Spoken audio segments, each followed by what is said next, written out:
Indian evidence act के अपने पिछले वीडियो में हमने ओरल एविडेंसेस के बारे में बात की थी और आज के इस वीडियो में हम डॉक्यूमेंट्री एविडेंसेस या लिखित साक्ष्य के बारे में बात करने वाले हैं कि आखिर इसके मीनिंग क्या है, इसके टाइप्स क्या हैं और इनकी रिलेवेंसी क्या है, इनको कैसे प्रूव किया जाता है कोर्ट के अंतर्गत। तो बिना किसी अनावश्यक भूमिका के चलिए आराम से प्रारंभ करते हैं।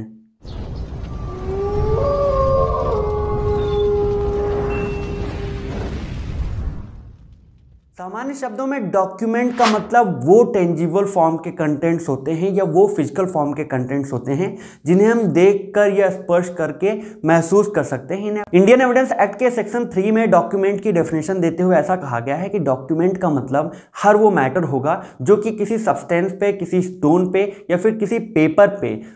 लेटर के थ्रू या फिर किसी मार्क के थ्रू या किसी अदर फॉर्म में उन्हें ऐसे रिड्यूस किया गया है, ऐसे अंकित किया गया है जिनको एक डॉक्यूमेंट की प्रूफ किया जा सके, एक प्रूफ की तरह यूज किया जा सके। इंडियन एविडेंस एक्ट के सेक्शन 61 में यह कहा गया है कि अगर एक डॉक्यूमेंट के कंटेंट को प्रूव करना है तो इसको दो ही तरीके से प्रूव किया जा सकता है, जहां पे सबसे पहला तरीका इसके प्राइमरी एविडेंस का होगा और दूसरा तरीका इसके सेकेंडरी एविडेंस का होगा। प्राइमरी एविडेंस के बारे में इस कोड में इसके बारे में प्रोविजन दिया गया है सेक्शन 62 में और सेक्शन 64 में, और सेकेंडरी एविडेंस के बारे में इनकी मीनिंग क्या होती है, इनके कंटेंट्स क्या होते हैं, इसके अंतर्गत कौन कौन से मैटर्स आते हैं, ये बताया गया है सेक्शन 63 और सेक्शन 61 में। तो सबसे पहले हम बात करते हैं प्राइमरी एविडेंस के बारे में। तो इसकी डेफिनेशन दी गई है सेक्शन 62 में और इसके बारे में प्रोविजन को आगे बढ़ाया गया है सेक्शन 64 में, जहां पे सेक्शन 64 के अंतर्गत इंडियन एविडेंस एक्ट का गोल्डन रूल को एस्टैब्लिश करते हुए ऐसा कहा गया है कि एक प्रोसीडिंग के अंतर्गत अगर डॉक्यूमेंट के फॉर्म में एविडेंस प्रस्तुत किया जाना है, पेश किया जाना है,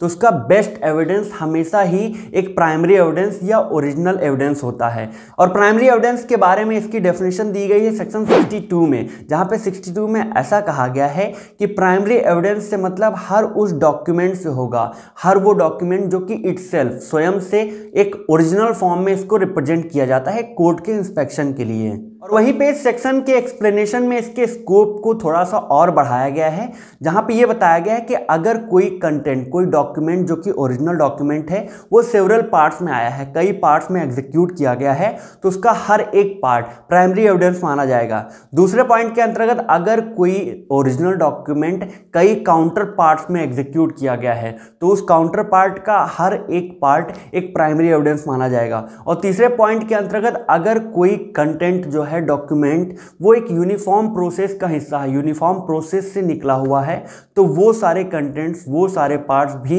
जितने भी कागज, जितने भी दस्तावेज निकाले जाएंगे यूनिफॉर्म प्रोसेस के थ्रू, तो वो सब प्राइमरी एविडेंसेस माने जाएंगे। और अब बात करते हैं सेकेंडरी एविडेंस या द्वितीयक साक्ष्य के बारे में। तो इसके बारे में प्रोविजन 61 में ही दिया गया, जहां पे ये बताया गया है कि डॉक्यूमेंट्स को अगर प्रूव करना है तो दो ही फॉर्म में किया जा सकते हैं, या फिर प्राइमरी या फिर सेकेंडरी। लेकिन एक जनरल रूल ये है कि हमेशा अगर डॉक्यूमेंट को प्रेजेंट किया जाना है तो जनरल रूल ये है कि ये हमेशा प्राइमरी एविडेंस के रूप में ही किए जाने चाहिए। लेकिन अगर ऐसी कोई मजबूरी है, ऐसी कोई समस्या है जिनकी वजह से प्राइमरी एविडेंसेस को, ओरिजिनल एविडेंसेस को प्रस्तुत नहीं किया जा सका है, तो एक प्रोसीडिंग के दौरान सेकेंडरी एविडेंसेस से भी काम चलाया जा सकता है। और इन सेकेंडरी एविडेंसेस के मैटर्स को, इसके अंतर्गत क्या क्या कंटेंट्स आएंगे, कौन कौन से जो एविडेंसेस होंगे वो सेकेंडरी एविडेंस के अंतर्गत आएंगे, इनके बारे में बताया गया सेक्शन 63 में, जहां पे ये पॉइंट सेकेंडरी एविडेंस के अंतर्गत आते हैं। पॉइंट के अंतर्गत वो सर्टिफाइड कॉपीज आएंगे जो कि सेक्शन 76, 77 और 79 के अंतर्गत दिए गए हैं। दूसरे पॉइंट के अंतर्गत वो कॉपीज आएंगी जो कि ओरिजिनल से बनाई गई हैं और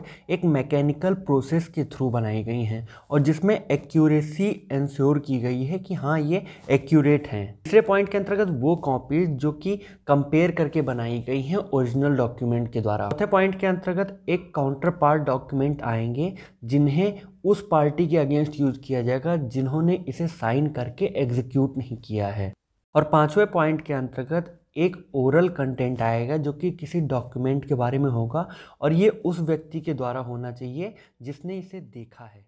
सेक्शन 65 उन कंडीशंस के बारे में बताता है जहां पे कोर्ट में सेकेंडरी एविडेंस को प्राइमरी एविडेंस की जगह प्रस्तुत किया जा सकता है।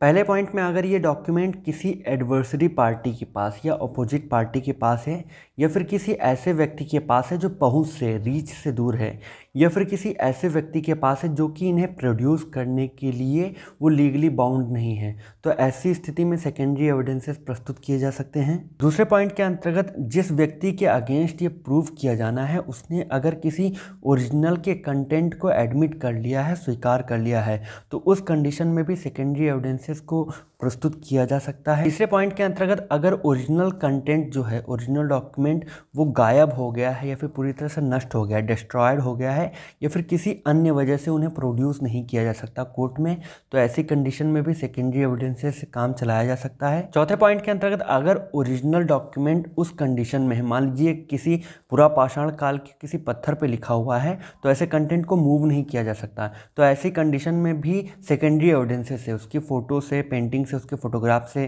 काम चलाया जा सकता है। पांचवें पॉइंट के अंतर्गत अगर कोई ओरिजिनल डॉक्यूमेंट कोई पब्लिक डॉक्यूमेंट है जिसका फोटोकॉपी दिया जा सकता है लेकिन ओरिजिनल कॉपी को प्रेजेंट करना मुश्किल है, ये सेक्शन 74 के अंतर्गत दिए गए हैं, तो ऐसी कंडीशन में भी सेकेंडरी एविडेंसेस प्रस्तुत किया जा सकते हैं। छठे पॉइंट के अंतर्गत अगर सेकेंडरी एविडेंस जो प्रस्तुत किया जा रहा है, सेकेंडरी जो डॉक्यूमेंट प्रस्तुत किया जा रहा है वो सर्टिफाइड कॉपी है जिसे परमिट किया गया है लॉ के द्वारा, तो ऐसी कंडीशन में भी ये अलाउ किए गए हैं। और सातवें पॉइंट के अंतर्गत अगर कोई ओरिजिनल डॉक्यूमेंट ढेर सारे हैं और उनको ईजिली एग्जामिन नहीं किया जा सकता कोर्ट्स में, तो ऐसी स्थिति में भी सेकेंडरी डॉक्यूमेंट से, सेकेंडरी एविडेंसेस से काम चलाया जा सकता है। पहले और अब बात करते हैं अपने सबसे लास्ट पॉइंट के बारे में जो कि सेक्शन 66 में दिया गया है। तो ये प्रोविजन डील करता है, ये सेक्शन डील करता है नोटिस के बारे में, जहां पे ये कहा जाता है, ये प्रोविजन सेटअप किया गया है कि अगर कोई कोर्ट की प्रोसीडिंग के दौरान प्राइमरी एविडेंस प्रस्तुत करना है, पेश करना है, उसको प्रूव करना है, तो इस मामले में एक अपोजिट पार्टी को नोटिस दिया जाना जरूरी नहीं है। लेकिन अगर ये मामला सेकेंडरी एविडेंसेस के मामले में है, अगर सेकेंडरी एविडेंस के द्वारा प्रोसीडिंग को आगे बढ़ानी है, उनको कोर्ट में प्रेजेंट करना है, तो इस कंडीशन में, इन सर्कमस्टेंसेस में अपोजिट पार्टी को नोटिस दिया जाना आवश्यक है। तो ये थे इंडियन एविडेंस एक्ट के चैप्टर 5 में दिए गए डॉक्यूमेंट्री एविडेंसेस के बारे में मेजर प्रोविजंस। आई होप आपको ये सारे ही पॉइंट्स अच्छे से समझ में आ गए होंगे। बाकी के लॉ से रिलेटेड वीडियोस, पॉइंट्स और टॉपिक्स के लिए बने रहिएगा हमारे साथ। नमस्कार।